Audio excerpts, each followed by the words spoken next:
अमेरिकी राष्ट्रपति Donald Trump के एक हालिया बयान ने पूरी दुनिया में सनसनी फैला दी है। पनामा नहर पर चीन के बढ़ते प्रभाव को लेकर ट्रंप ने बेहद आक्रामक रुख अपनाते हुए साफ चेतावनी दी है कि अमेरिका इस रणनीति जलमार्ग पर चीन का कब्जा किसी भी कीमत पर बर्दाश्त नहीं करेगा। दोनों महाशक्तियों के बीच पैदा हुआ ये टकराव अब एक नए अंतर्राष्ट्रीय संकट का रूप ले चुका है। पाकिस्तान के टुकड़े टुकड़े होने की शुरुआत हो चुकी है, क्योंकि पीओके में बगावत की आग अब तेजी से भड़क रही है। रावलकोट से लेकर मुजफ्फराबाद तक पाकिस्तान विरोधी नारों की गूंज इस वक्त सुनाई दे रही है। बेल्जियम के एंटवर्प शहर में 10 मंजिला अपार्टमेंट बिल्डिंग में भीषण आग लगने से कई लोगों की मौत हो गई। आग एंटवर्प के लिंगरोएवर इलाके में बनी एक रिहायशी इमारत की 8वीं मंजिल पर लगी। इस अपार्टमेंट कॉम्प्लेक्स में 200 से ज़्यादा लोग रहते हैं, जिसके कारण बड़े पैमाने पर आपातकालीन कार्रवाई शुरू की गई।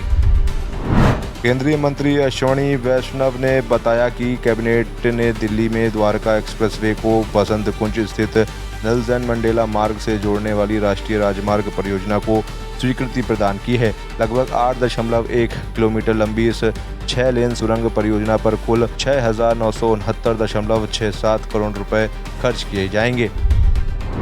दिल्ली हाईकोर्ट राज्यसभा सांसद राघव चड्ढा को निशाना बनाने वाले कुछ अपमानजनक कंटेंट को हटाने का निर्देश दिया है। साथ ही ये भी स्पष्ट किया है कि इस मामले में पर्सनैलिटी राइट्स का कोई मुद्दा शामिल नहीं है।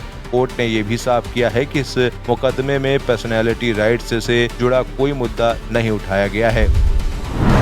बेंगलुरु में आईटी कंपनी कैपजेमिनी के HAL कैंपस में चल रहे डे केयर सेंटर में 2 से 3 साल के बच्चे के साथ बदसलूकी का मामला सामने आया है।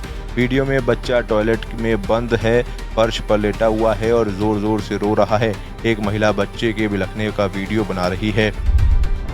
तृणमूल कांग्रेस का बागी गुट आज नई दिल्ली में चुनाव आयोग से मिलेगा। 10 सदस्यीय प्रतिनिधि मंडल पार्टी में हुए संगठनात्मक बदलाव और नई राष्ट्रीय कार्यकारिणी को मान्यता देने की मांग करेगा। ऋतव्रत बनर्जी ने कहा कि 22 जून को कोलकाता में हुई प्रतिनिधि बैठक में नए अध्यक्ष, उपाध्यक्ष और 30 सदस्यीय राष्ट्रीय कार्यकारिणी का गठन किया गया था। जम्मू के भगवती नगर यात्री निवास से सुबह 4 बजे अमरनाथ यात्रा का पहला जत्था रवाना हुआ। उपराज्यपाल मनोज सिन्हा ने श्रद्धालुओं को रवाना किया। श्रद्धालु बम बम भोले के जयकारों के साथ बाबा बर्फानी के दर्शन के लिए रवाना हुए। 57 दिन की यात्रा 3 जुलाई से पहलगाम और बालटाल दोनों रास्तों से शुरू होकर 28 अगस्त रक्षाबंधन तक चलेगी। RSS प्रमुख मोहन भागवत ने कहा कि 1947 के विभाजन के बाद पाकिस्तान से भारत आने वाले लोगों को शरणार्थी कहना सही नहीं है। वे संघर्ष के योद्धा थे, जिन्होंने कई पीढ़ियों की बनाई जमीन, कारोबार और संपत्ति छोड़कर भारत को चुना। राम मंदिर चढ़ावा चोरी मामले में आरोपी लवकुश मिश्रा और अनुकल्प मिश्रा के घर पुलिस ने छापेमारी की। दस्तावेजों को खंगाला और परिजनों से भी पूछताछ की गई। इस बीच 8 में से 7 आरोपियों के घर बरामदगी का ब्यौरा सामने आया है। सबसे अधिक 20 लाख कैश जेल में बंद अविनाश शुक्ला के पास मिला है।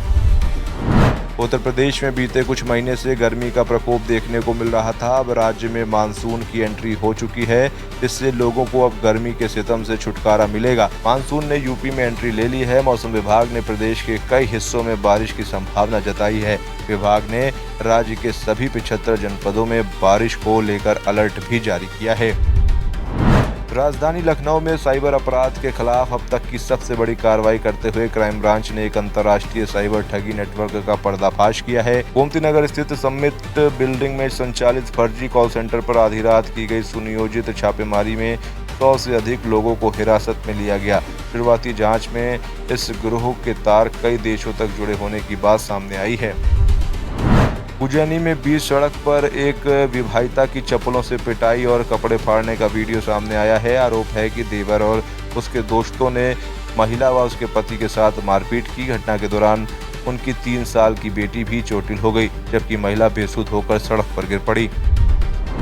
रकुलप्रीत सिंह और वेलमकोडा श्रीनिवास की तेलुगु फिल्म जया जानकी नायका के हिंदी डब वर्जन ने यूट्यूब पर 100 करोड़ व्यूज पार कर वर्ल्ड रिकॉर्ड बनाया है, जो इसे ये कीर्तिमान स्थापित करने वाली दुनिया की पहली फिल्म बनाता है।